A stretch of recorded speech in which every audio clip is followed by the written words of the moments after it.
The Podcast Lawyer Live is brought to you by Easy Legal for Podcasters. All the legal and business forms and templates you'll need to keep your podcast on the straight and narrow at podcastlawforms.com. Well, hello, it's Thursday. It's 4 o'clock in the afternoon on Thursday, the 29th day of April, and this is The Podcast Lawyer Live.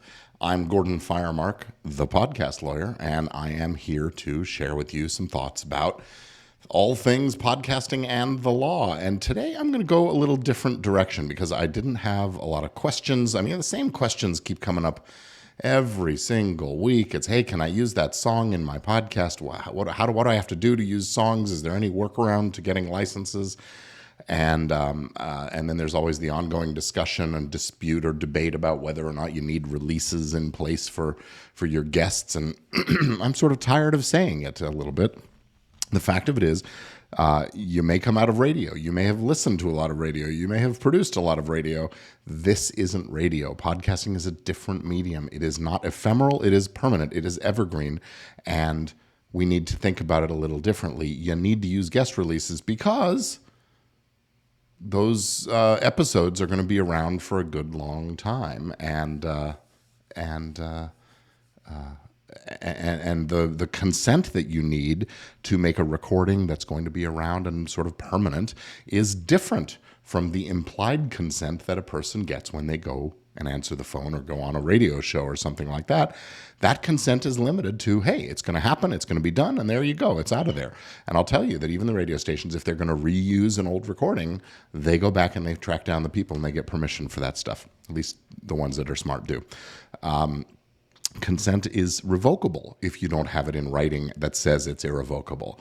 And you don't want to be in a situation where you have to take down an episode that had sponsors paying for that episode to be there when you have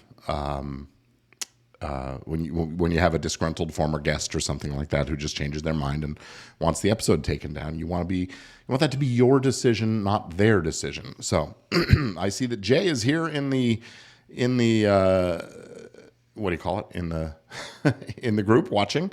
Nice to see you, Jay. You're going to go get your COVID shot in an hour. That's great. Congratulations. I had my second COVID shot. I'm in at 3 weeks now, and I guess I'm fully cooked, as they say, fully well-baked. A lot of people say I'm half-baked, but I'm fully cooked as far as the immunity goes, and that's great. I'm glad to see people getting out and getting that taken care of for themselves, so that's wonderful. Talked about the releases, talked about the music. No, there's no workaround. You know, a lot of people saying, well, just use a piece. They don't catch you. They'll never do anything about it. You're too small of a fry. And I've got to say, I don't agree with that. I think there's no such thing as a small fry. And Jay says, I look the same. No visual side effects. I know, right? I was hoping it would make me 40 pounds thinner overnight, but it didn't work. It didn't work. Fortunately, I've been eliminated sugar and caffeine from my life since the beginning of April. I've got one more day to go before I'm going to give myself a little treat of some sort. Probably going to take the kids for frozen yogurt or something like that. But the caffeine is gone. I don't intend to bring it back. It's just too much of a monkey on my back when I'm using a lot of caffeine, and then I don't sleep well. You know, it's one thing after another. So I've been sleeping a fair bit more without the caffeine, and I think that's a good thing for me. So in any event, thank you, Jay, for saying I don't look any different. I don't know whether that's a compliment or an insult, but that's me with my self-deprecating humor, of course. Got to stop doing that. It's not healthy. And anyway, so the music, no, you need licenses. I know the people out there are saying you won't get caught. If you do, you just take it down, whatever. You know, let's do things right. Let's be professional about that. And it sort of really brings me to what I want to talk about today for a little bit. And it is that the biggest mistake podcasters make excuse me, when they're trying to grow their audiences is ignoring the fundamentals and just sort of going for it. You know, without a professional attitude, without behaving professionally. Look, that is what amateurs, hobbyists, and dabblers do. And I guess if you want to be an amateur and dabble in this thing as a hobby, okay. But if you want to be taken seriously, if you want to make an impact, get your message out, have an impact, and exert some influence in the world, you have to be more than just a hobbyist. You have to be more than an amateur. You have to take a more professional approach. What happens with these amateurs is they struggle to grow their shows and to find sponsors and advertisers if that's what they want. And they wind up embarrassing themselves and having these sort of lackluster results and seeing their audience and their download numbers going in the wrong direction. And then what happens? You stop caring, you get frustrated, you pod fade, and eventually you just sort of quit. And maybe you start up another one on the same routine. You can't really start to have the kind of an impact that podcasts are capable of. You can't have that influence and make a difference. And you're certainly not going to have a meaningful income from podcasting until you decide to stop being an amateur. You have to get the fundamentals taken care of. Yeah, you have to learn the technology, absolutely. You've got to get good sound quality. You've got to create good content. And you have to show up consistently. And yeah, you have to practice. Nobody becomes a star overnight. Nobody starts out at the top of any industry, and nobody makes it to the top of the heap by staying in that amateur mode, taking that hobbyist, dabbling, amateurish approach. If you want to be taken seriously, you got to leave your amateur status behind.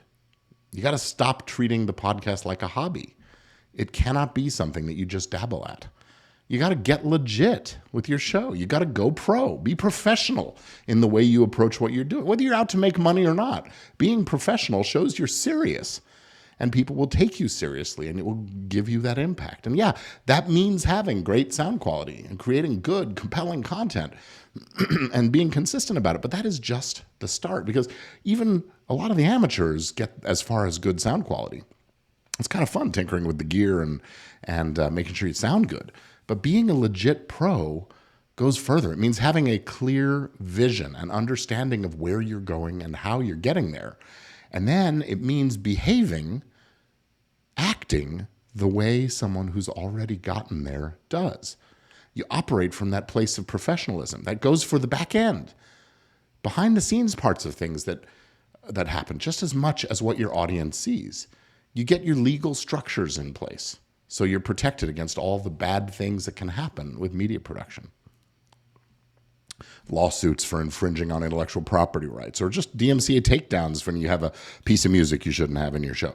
Accusations of plagiarism and fraud, claims related to invasion of privacy and defamation, or worse, unwarranted claims about co-ownership. Someone else claims they're a co-owner of your show. You build a solid team so you can focus on the high impact stuff and don't get stuck in the weeds. And you make smart, sensible, effective deals with the people you gather who are going to help you make your show. And you develop strategies for tapping into the value of your content, branding and processes. So it becomes value creation machine. It becomes a value creation machine that works for you even when you're busy doing other things, even sleeping or traveling or vacationing.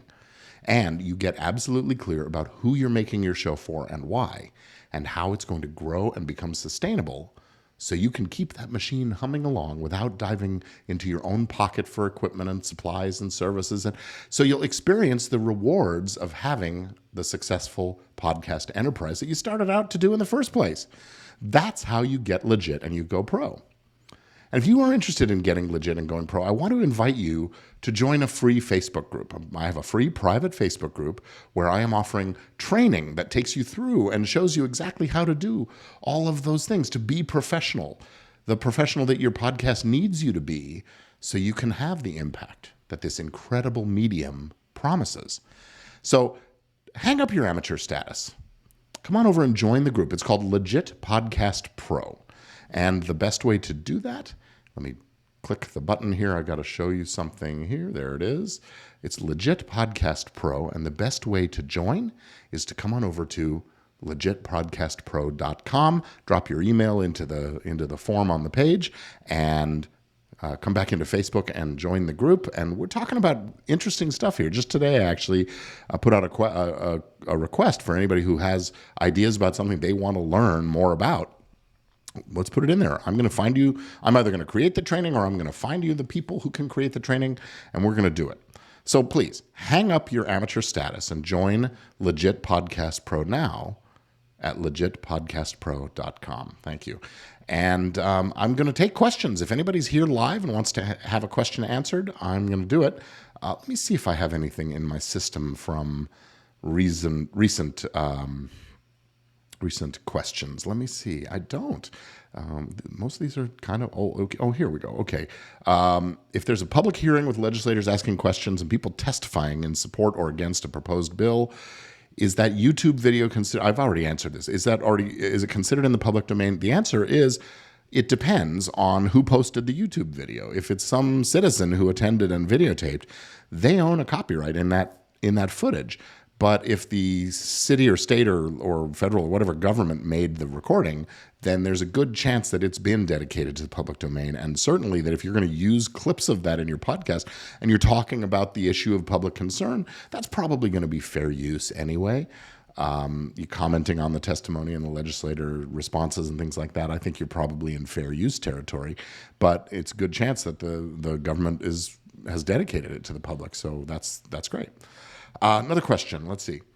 I started a review podcast. My question is, how much does the copyright law stop me from doing anything? Like, I review books, so can I just review the book in my own words?